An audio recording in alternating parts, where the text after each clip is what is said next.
পর্যটনে আনন্দ তুলসীমালার সুগন্ধে এই স্লোগানে প্রাকৃতিক অপূর্ব নৈসর্গিক শোভামণ্ডিত শেরপুরের সীমান্তবর্তী নালিতাবাড়ির গারো পাহাড়ের পর্যটনের অপার সম্ভাবনার নতুন দ্বার খুলে দিতে পারে দাউদহারা গারো পাহাড় পর্যটন কেন্দ্রটি।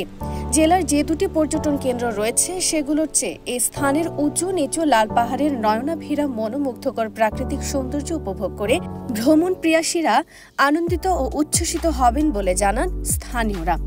তাই এর নির্মাণ কাজ দ্রুত শেষ করার জোর দাবি জানান তারা। এখানে পর্যটন কেন্দ্র স্থাপন করা হলে দেশের বিভিন্ন প্রান্ত থেকে প্রাকৃতিক সৌন্দর্য উপভোগ করতে ভ্রমণ পিপাসুরা ছুটে আসবেন। এতে সরকার রাজস্ব পাবে, অন্যদিকে স্থানীয়দের জন্য সৃষ্টি হবে নতুন কর্মসংস্থান। এর পূর্ব দিকে আছে নাকুগাঁও স্থলবন্দর ও পশ্চিম দিকে আছে মধুটিলা ইকো পার্ক।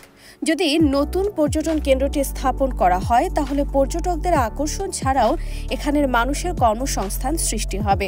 সূত্রের মাধ্যমে জানা যায়, দাউদহারা গারো পাহাড়ে খাস জমি উদ্ধার করে নতুন পর্যটন কেন্দ্র স্থাপনের কাজ শুরু করা হয়েছে। ইতোমধ্যে বেশ কিছু উন্নয়নমূলক কাজ করা হয়েছে। পরিবেশের সাথে মিল রেখে কাজ এগিয়ে চলছে।